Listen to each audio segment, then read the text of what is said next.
Olá, aqui é a professora Luciana Oliveira, da Fisiologia da UFBA, e hoje a gente vai falar sobre audição.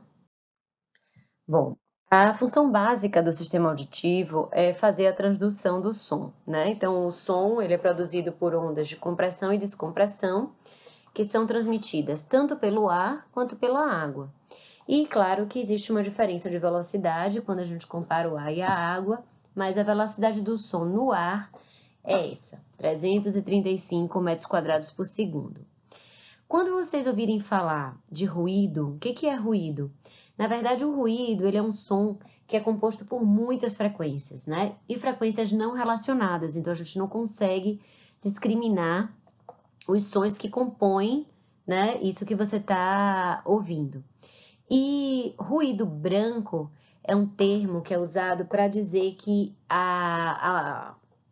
é a mistura de todas as frequências que são audíveis. E por que a gente tem que chamar atenção das frequências que são audíveis?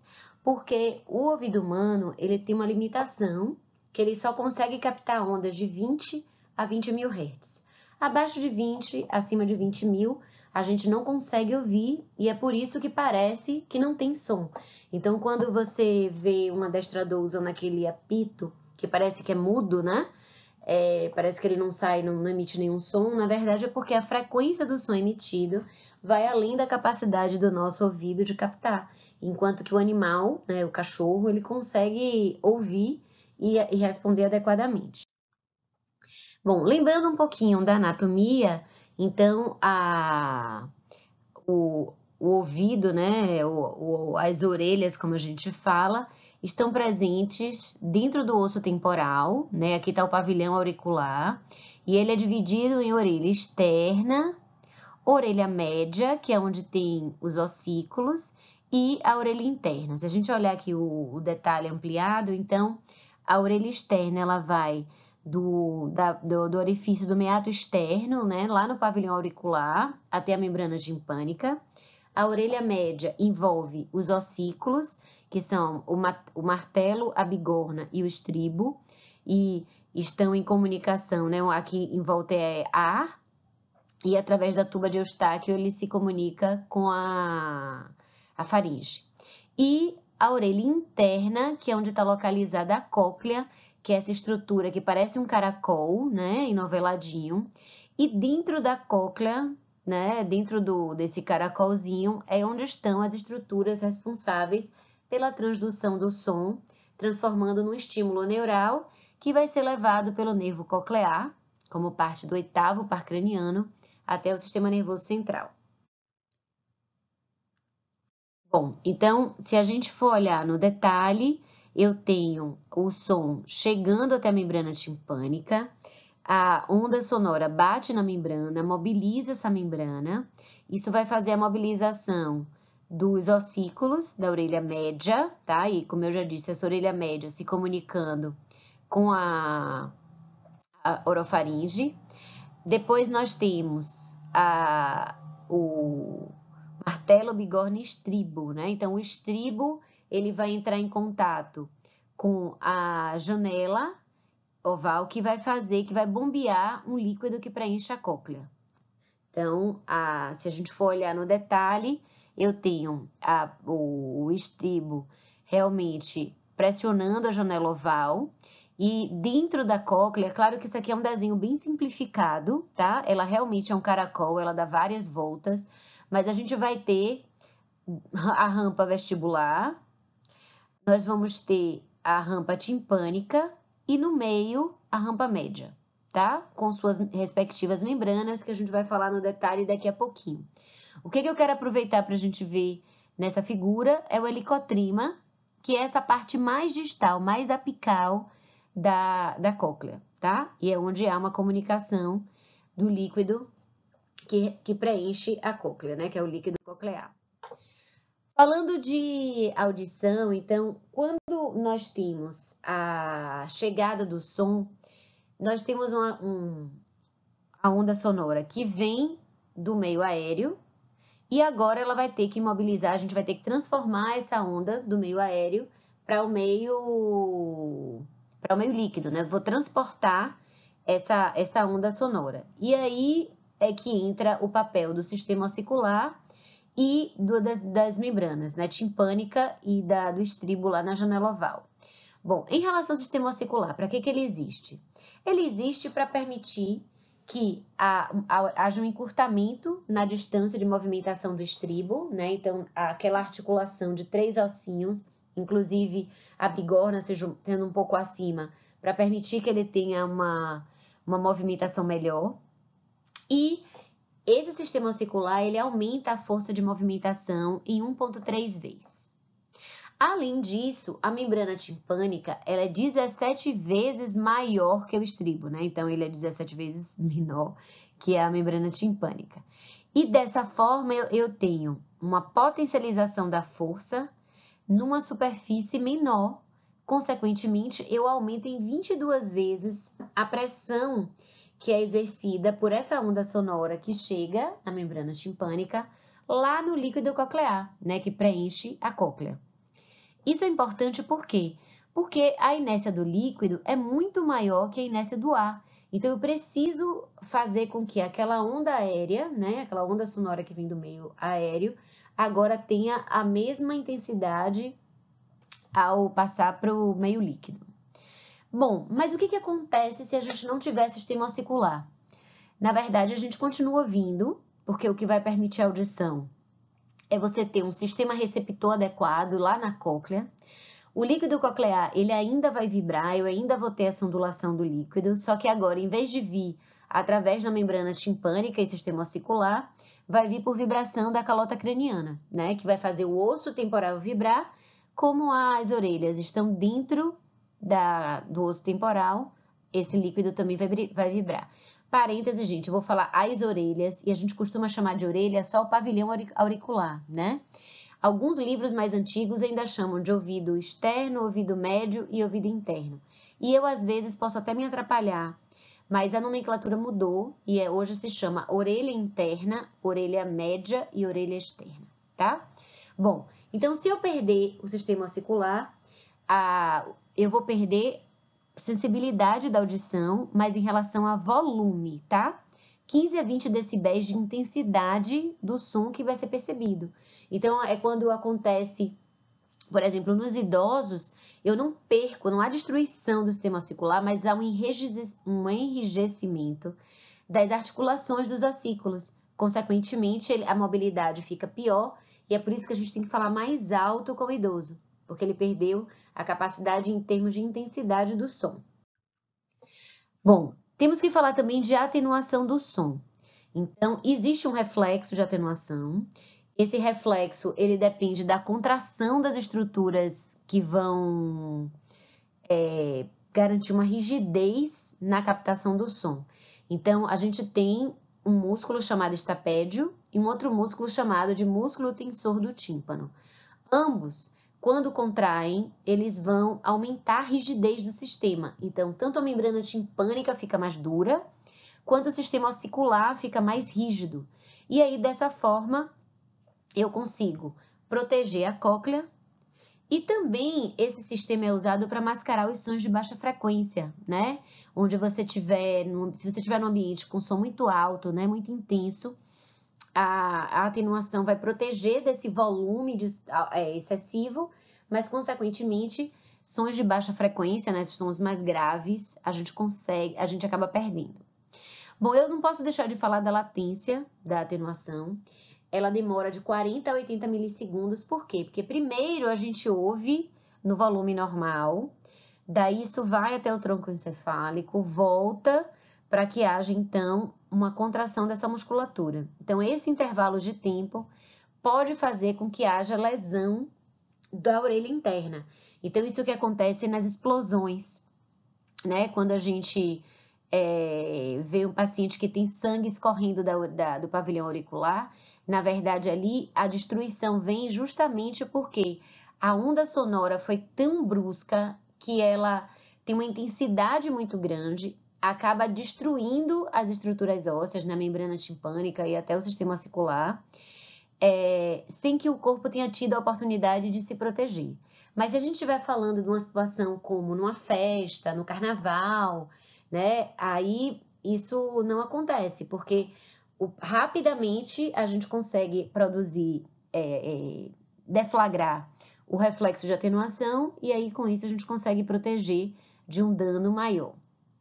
Além disso, o reflexo de atenuação, ele também vai diminuir a sensibilidade auditiva para a própria voz. E é por isso que quando a gente ouve nossa voz gravada nas primeiras vezes, você fala, não, essa voz não é minha. Ou que voz horrível, nossa, não gosto dessa voz. Por quê? Porque a voz que a gente ouve, a nossa própria voz, ela vai por condução óssea, porque a laringe está pertinho do temporal, né? Se a gente imaginar a estrutura anatômica, e uma parte vai pela via aérea, mas só que ativando o reflexo de atenuação. Então é por isso que o som da nossa voz fica um som mais abafado. E aí quando você ouve a voz gravada, ela é justamente a voz sem a atenuação e você vai ouvir sem ativar o reflexo. E aí dessa forma, aquela é a nossa verdadeira voz. Eu sei, é uma má notícia, mas é a realidade. Bom, eu falei para vocês que na ausência do sistema ossicular, a gente não vai perder a audição porque tem transmissão óssea. Então, o que a gente já sabe? Como a cóclea está localizada dentro do temporal e o osso temporal ele está ligado a todos os outros ossos do nosso crânio, então vibrações em qualquer parte do nosso crânio vão fazer as estruturas vibrarem e dentre elas o líquido coclear também. Então, isso garante que a gente consiga ouvir.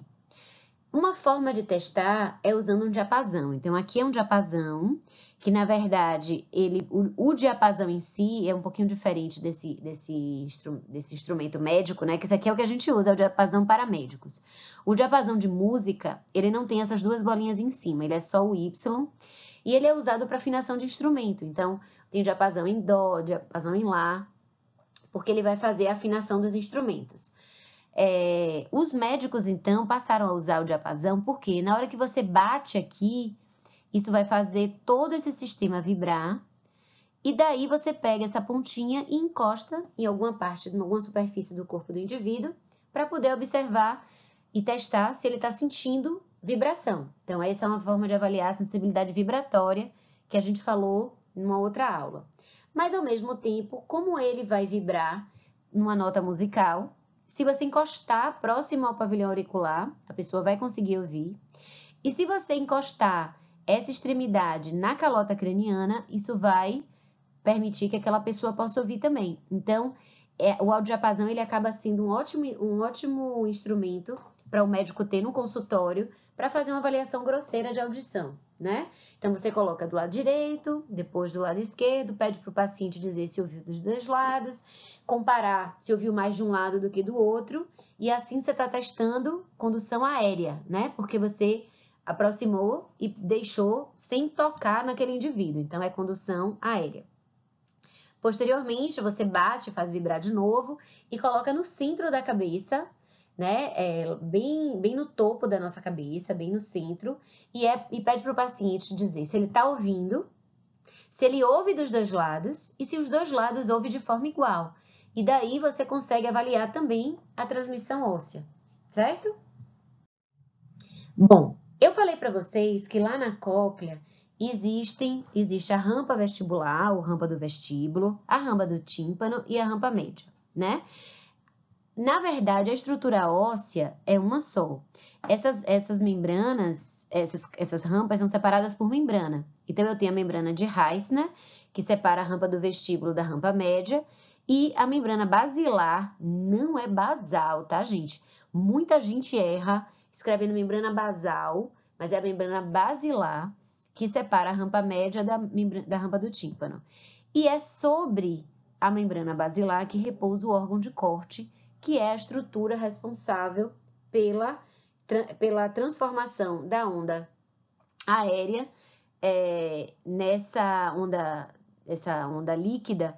E agora o órgão de corte ele vai pegar essa onda líquida que veio no líquido coclear, que preenche esses espaços, e transformar no estímulo neural. Então, vai permitir haver uma despolarização, geração do potencial receptor e, consequentemente, a informação neural que pode ser levada ao sistema nervoso central pelo nervo coclear. Lembrando que a cóclea, então ela é um caracol, aqui é como se eu fizesse um corte, então o helicotrema está lá em cima, e a gente vai imaginar o caracol assim, entrou aqui, saiu cá, entrou aqui, saiu cá, entrou aqui, saiu cá, tá? Eu tenho, é um conjunto de túneis, na verdade é um túnel único que vai lá seguindo até a pontinha que é o helicotrema. E quando você corta, você vê que a gente tem órgãos de corte ao longo de toda essa membrana basilar, tá? Não é uma única estrutura como a gente representou aqui. Eu gosto dessa outra figura porque ela mostra isso. Na verdade, eu tenho membrana basilar e órgão de corte ao longo de toda a cóclea, de toda a extensão. E por que isso? Né? Aqui é uma outra figura mostrando o movimento do líquido, né? Ele passando pelas várias camadas até chegar ao ponto mais distal, que é o helicotrema. Bom, por que é importante a gente lembrar que a membrana basilar, onde está o órgão de corte, ele vai percorrer toda a extensão da nossa cóclea? Então, vamos falar um pouquinho, lembrar um pouquinho de histologia da membrana basilar. Ela é uma estrutura fibrosa e ela tem de 20 a 30 mil fibras. Dessa forma, isso vai deixar essa membrana, nos lugares onde ela tiver mais fibras, ela fica mais rígida, e na parte onde ela tiver menos fibras, ela fica mais maleável. E essa membrana basilar, que onde está o órgão de corte, ela fica fixada na parte central, na estrutura central da cóclea, que é o modíolo. Então, se a gente lembrar que um caracol ele está girando sobre o próprio eixo, esse eixo central é que é o modíolo, tá? E outro dado importante é que o diâmetro da fibra basilar ele vai modificando à medida que vai subindo a rampa, né? À medida que vai ascendendo da base, onde está a janela oval, até o helicotrema, que é a pontinha mais distal. E aí o que a gente já sabe? Que esse diâmetro reduz da base até o helicotrema. Então, no helicotrema é onde eu tenho menor diâmetro e na base é onde eu tenho maior diâmetro. E, consequentemente, eu vou ter na base altas frequências, então o som próximo a 20 mil Hz, e próximo ao helicotrema eu vou ter as frequências mais baixas, que seria até chegar em 20 Hz, que é o limite de captação do nosso corpo. Bom, então aqui é uma representação só para deixar essa estrutura linear, mas lembrando que isso aqui é um caracol. Então, eu tenho um estribo bombeando aqui o líquido coclear na janela oval e a janela redonda está aqui embaixo. Esse líquido, então, ao ser bombeado, de acordo com a frequência que ele é bombeado, ele vai gerar uma onda que vai fazer a membrana basilar vibrar. Quando a frequência é alta, eu vou conseguir movimentar bem próximo à base, né, bem próximo à janela oval, que é onde eu tenho fibras mais rígidas. E quando eu tenho frequências baixas, ou seja, as ondas são bem lentas, né, e com frequência menor, na parte rígida eu não vou conseguir fazer vibrar, mas o líquido vai levar essa onda e vai conseguir fazer vibrar as partes mais distais, mais próximas do helicotrema. E a frequência média vai vibrar no meio. Então, eles pegaram isso e transformaram no mapa tonotópico, que é isso aqui. Então, na base, eu ouço próximo a 20 mil e no ápice eu vou ouvir próximo a 20, né? O 200 está aqui, o limite da audição é de 20 Hz. E ao longo de toda a cóclea, a gente vai ter a membrana basilar vibrando.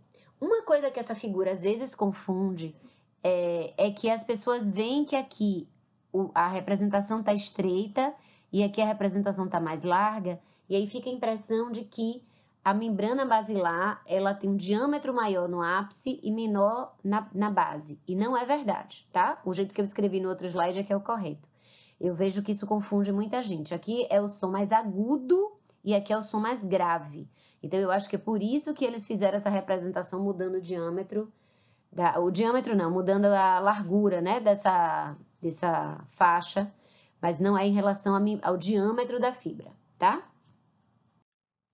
Bom, vamos falar do órgão de corte. Então, a membrana basilar, que a gente viu até então, ela está aqui embaixo. E o órgão de corte é essa estrutura que repousa sobre a membrana basilar. E acima do órgão de corte eu tenho a membrana tectória. E é importante frisar que essa membrana tectória, ela é relativamente fixa, tá? Ela não se movimenta. Por que eu estou chamando a atenção disso? Porque se a gente olhar no detalhe, vocês vão ver isso com muito mais aprofundamento na histologia, mas para quem não viu ou não lembra de histologia ainda, bom, no órgão de corte eu tenho células de sustentação, que dão essa estrutura, e tenho células ciliadas, certo? Que são células ciliadas externas e as células ciliadas internas. Realmente existe essa proporção de 4 vezes mais célula ciliada externa do que ciliada interna. Só que a principal captação de informação auditiva vai vir pela célula ciliada interna, e é ela que vai, na despolarização, levar o estímulo, né, o potencial de ação, formando o nervo coclear e levando a informação para o sistema nervoso central. Bom, para que existe célula ciliada externa, então? Se ela não é importante para captação? Ela vai ser importante para afinação, e isso é o seguinte: essa célula ciliada, o termo é ciliado, mas ela é igual às outras células dos sistemas sensoriais especiais, né? Tipo, célula olfatória. Eu tenho, na verdade, esses falsos cílios, que são pseudocílios ou estereocílios, que na verdade são projeções de membrana. Então, são as projeções de membrana que fazem essa imagem como se fosse em escova, né? Ou como um pente, numa coisa denteada. E ela vai estar bem próxima à membrana tectória. Quando a membrana basilar vibra, porque a onda sonora vibrou o líquido coclear e o líquido coclear balançou, isso vai aproximar essa célula ciliada da membrana tectória, ela vai bater o cílio aqui, e aí ela vai inclinar, e consequentemente ela vai despolarizar. Mas isso eu vou mostrar daqui a pouquinho numa outra figura. O que eu quero chamar a atenção, que a gente fala que a célula ciliada externa, ela pode funcionar para afinação. Por que ela pode funcionar para afinação? Então, sabe aquele momento que você tá ali num restaurante? Ai, saudade, né, gente? Nessa época de pandemia. Mas vamos dizer que a gente está num ambiente que tem muita gente conversando. E você quer ouvir a conversa da mesa alheia, né? Eu sei que nem todo mundo faz isso, nem todo mundo é fofoqueiro. Mas, querendo ou não, seu ouvido, de repente, quis canalizar para você ouvir melhor a conversa daquela outra mesa. Então, como é que a gente seleciona e realmente a gente para de ouvir, às vezes, aquela pessoa que está na nossa frente? Então, como é que a gente faz isso? Na verdade, a gente vai rastrear, o sistema nervoso central ele vai rastrear qual é a frequência que aquela pessoa está falando, e aí ela ajusta para tirar a sensibilidade das outras regiões da nossa cóclea. Como é que ela faz isso? Aí tem uma via efetora que vai mexer nessa célula ciliada e vai fazer crescer esses cílios, esses estereocílios. Na hora que cresce, é como se eu empurrasse a membrana tectória, mas como ela é rígida, na verdade o que eu empurro é isso aqui para baixo. E aí eu dificulto a célula ciliada interna de bater aqui na hora que a onda sonora fez mexer a membrana basilar. Aí ela não consegue tocar. Se ela não toca, eu não ouço essa frequência, certo? Então, se a gente lembrar do mapa tonotópico, vamos dizer que aquela pessoa está conversando entre 8.000 e 4.000 Hz, né? Aí eu vou separar. Esse número foi totalmente chutado, viu, gente? Eu nem sei a frequência da linguagem falada. Eu até tenho uma figura aqui, mas eu não estou lembrando agora.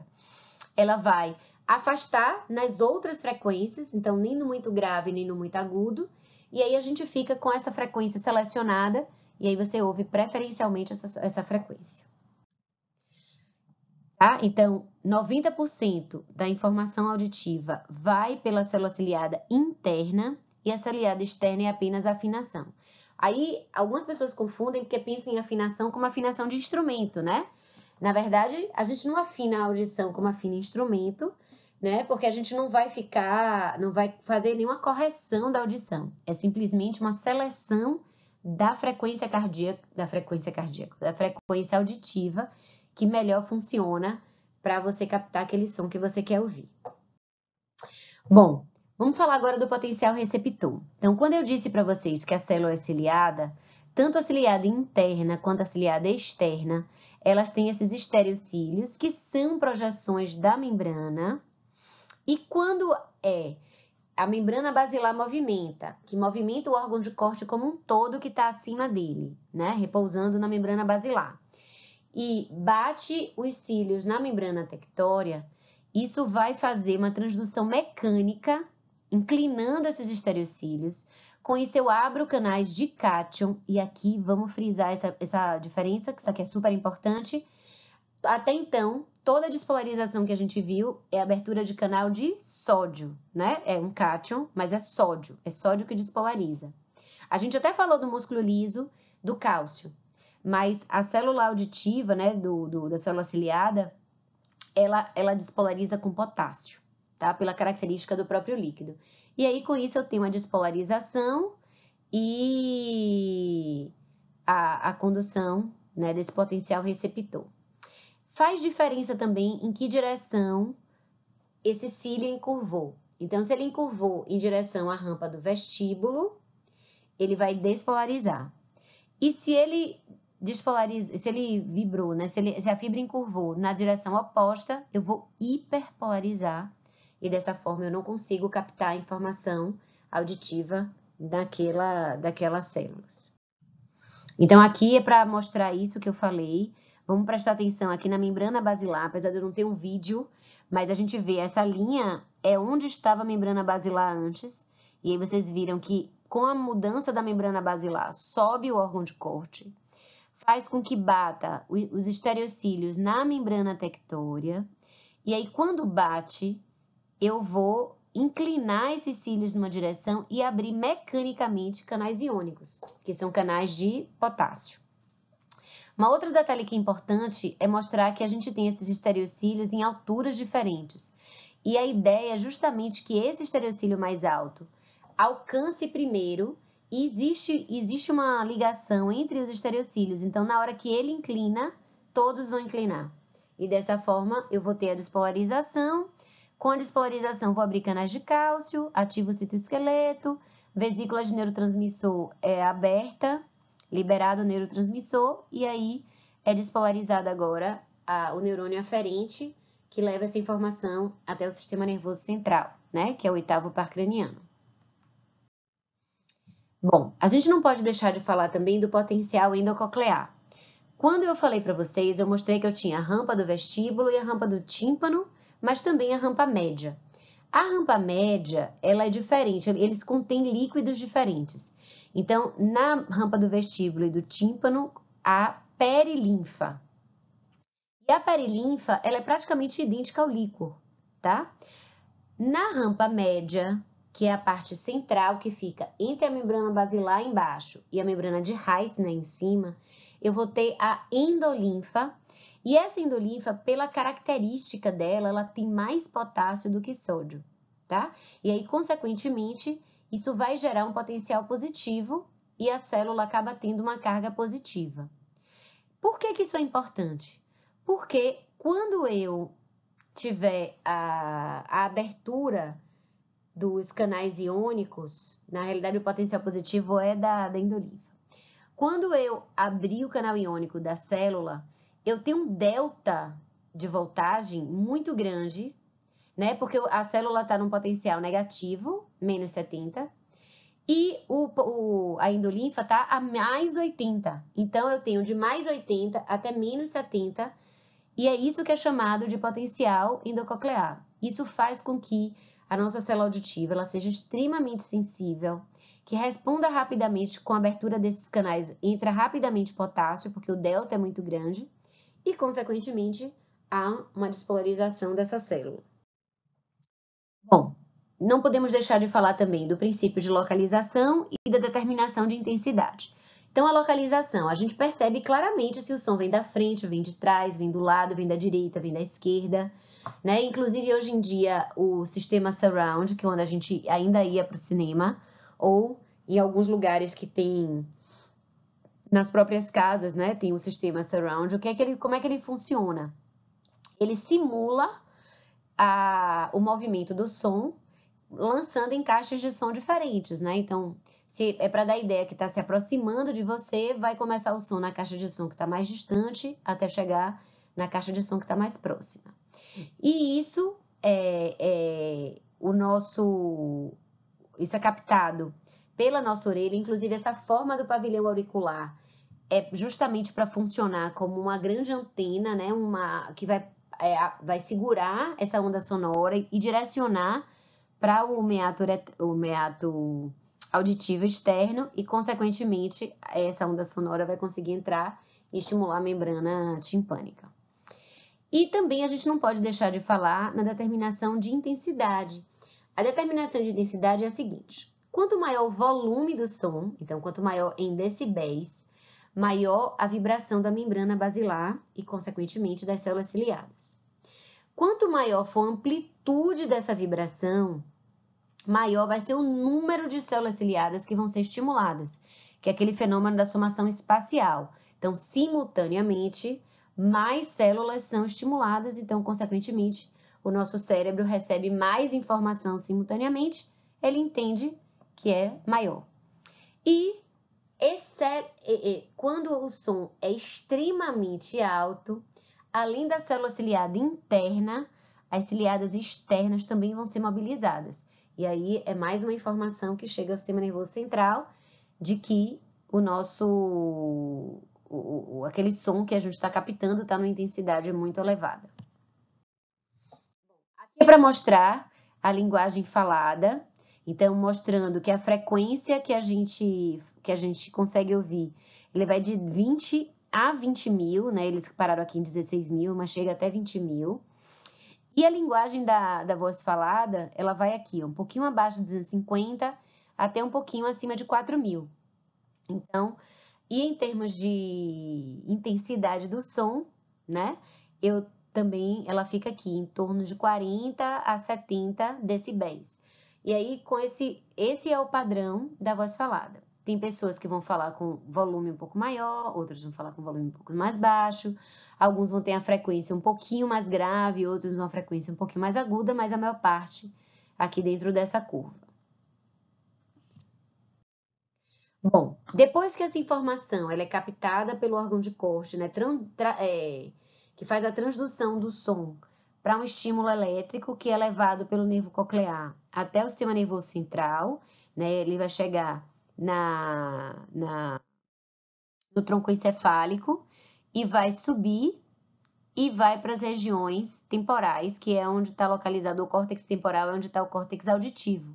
E daí a gente vai saber que ouviu e tentar entender o que foi que a gente ouviu, associar com conhecimento prévio se aquela palavra tá dentro do nosso vocabulário e a gente sabe o significado dela e assim por diante, tá? Lembrando que há cruzamento das fibras e aí dessa forma a gente consegue, na verdade, hemisfério esquerdo tá pegando as informações principalmente das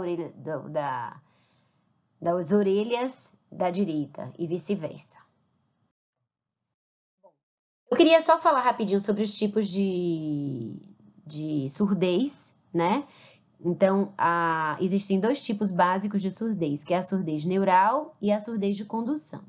A surdez de condução, o defeito está no sistema de condução, ou seja, alguma coisa do meato externo até a membrana timpânica ou da membrana timpânica até a parte de ossículos. Tá? Isso aí é condução.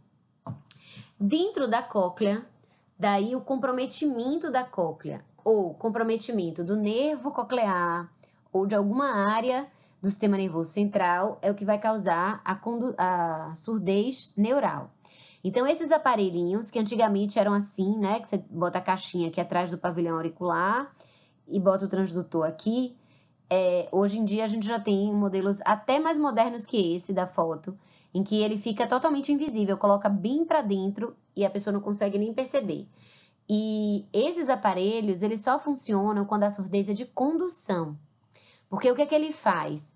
Ele vai transformar essa onda sonora que o pavilhão auricular captou e trouxe aqui para dentro. E ele vai fazer vibrar o osso temporal. Aqui no caso, essa caixinha atrás vibra aqui atrás do temporal. E esse daqui, como ele entra no meato, pelo meato auditivo externo, né? Ele vai fazer vibrar o canal auditivo e aí, consequentemente, vai vibrar o temporal. Então, eles funcionam substituindo o sistema de condução, que é membrana timpânica e sistema ossicular. Mas se o defeito é nas células cocleares, lá no órgão de corte, esse tipo de aparelho não vai adiantar. E aí é que precisa de algumas intervenções mais específicas, e eu coloquei um slide para mostrar a vocês como é que é feito o implante coclear. Bom, mas antes disso eu queria falar de audiometria. A audiometria é um exame que é feito para avaliar a capacidade auditiva.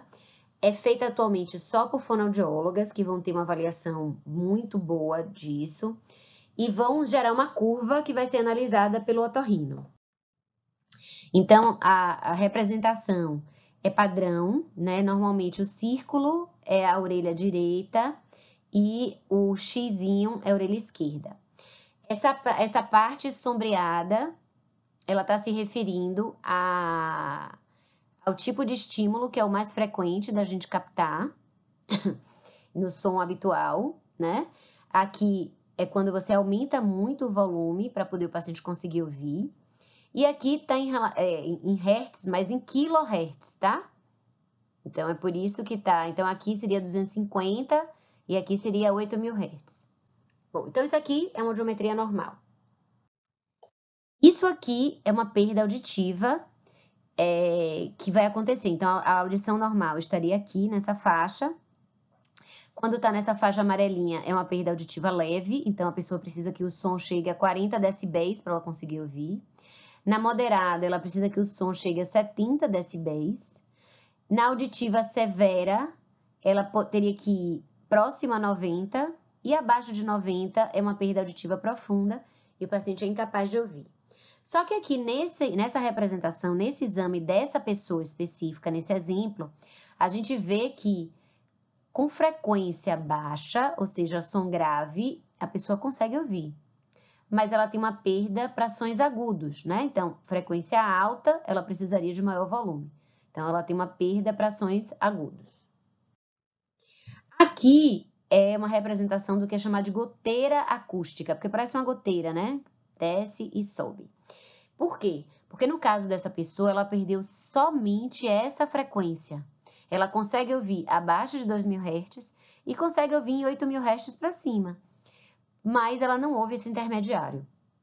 O que aconteceu aqui? Isso aqui é o padrão da goteira, da lesão auditiva que acontece nas pessoas que ficam em ambientes com muito ruído. Então, aquele trabalhador do aeroporto, né, que trabalha ali próximo dos aviões, pessoas que trabalham na indústria, próximo às máquinas, e a pessoa vai perder justamente a frequência sonora, que é onde ela está sendo mais estimulada, porque de tanto a célula ciliar bater na célula tectória, isso vai destruindo, principalmente em alta intensidade, como é numa indústria ou é com um avião, ou britadeira também tem esse problema, ele vai ficar batendo os estereocílios e isso vai destruindo aquela célula. E aí, consequentemente, aquilo vai levar à morte. Só que, antes de você ter uma morte da célula ciliada, quando ela está, digamos, machucada, entre aspas, ela começa a despolarizar de forma anômala. Então, a pessoa ela vai chegar e ela vai continuar ouvindo o som, né? Um exemplo é quando a gente vai para festa, sabe assim, no carnaval? Quem gosta de carnaval? Então, quando você chega em casa, ouviu aquela música super alta e aí você vai deitar para dormir. A música ainda está na sua cabeça, né? Por que ela tá? É você lembrando? Não. São as suas células ciliadas machucadas pela intensidade do som daquela festa, tão próximo da sua orelha, que ela vai ficar despolarizando e às vezes ela pita, né? Ela faz um zumbido, que é justamente por ser aquela região. Só que a gente não vai para festa todo dia, então ela vai se recuperar. Ela é uma célula que consegue se recuperar. Mas se isso permanece, a lesão é irreversível. Então é por isso que é obrigatório o uso daqueles protetores auriculares, que infelizmente a gente vê um monte de gente usando no pescoço, mas aqui a ideia dali é proteger para que o som não machuque as células ciliadas e, consequentemente, a pessoa não perca a audição. Hoje em dia, uma outra causa de perda auditiva, gente, são esses fones de ouvido que a geração de vocês usa 100% do tempo. Então, o que acontece? Para quem não bota limitação no celular do volume máximo, você tá ali ouvindo a música e chega aquela música massa que você adora, você aumenta o volume. Aí, acabou a música, você se esquece de baixar o volume e voltar para o volume anterior. Aí, vem uma música média, outra média e tal, vem de novo outra maravilhosa, e você aumenta um pouco mais. Então, a intensidade em termos de decibéis que você está colocando direto na membrana timpânica é muito grande. E aí as células vão ter lesão. Então, eu tenho algumas amigas otorrino que trabalham com isso. E a perda auditiva mesmo. Muita gente jovem com perda auditiva pelo uso dos fones. Bom, e por último, esse último slide aqui é só para mostrar para vocês o implante coclear, que é feito quando a pessoa tem um defeito do órgão de corte. Então, olhando aqui de novo, membrana timpânica, ossículos, aqui é o órgão de corte. Então, é feita uma cirurgia, é implantado um eletrodozinho aqui, desculpa, e esse eletrodo, ele vai pegar a vibração que chegou e bateu aqui na calota craniana, certo? Então, o que viria para dentro da orelha, ele bate aqui, essa parte do aparelhinho capta, conduz para cá, e isso vai ser transmitido agora de forma eletrônica para dentro da cóclea. E a ideia é esse eletrodozinho despolarizar as células que formam o nervo coclear e levar essa informação. Tanto que, assim, a resposta ao implante é muito melhor nas crianças pequenas, porque ela ainda vai aprender as palavras, ela vai aprender os sons. E dessa forma, quando ela fez o implante coclear, você às vezes não vai nem perceber que a pessoa teve uma perda auditiva em algum momento. Por quê? Porque o aparelho conseguiu substituir a função da orelha interna e ela estimulou, obviamente é um trabalho super bonito que a pessoa da fonoaudiologia faz, de ensinar aquela pessoa a, usando o aparelho, captar a informação. Só que quando isso acontece numa pessoa adulta, a gente já aprendeu, a gente já associou. Eu já tenho uma célula ciliada conectada na frequência de 6.000 Hz, de 453 Hz. Então, o que vai acontecer? Eu preciso reaprender os sons e reaprender a falar. É possível, mas tem mais dificuldade do que na criança, tá? Então, era isso que eu tinha para falar hoje. Obrigada!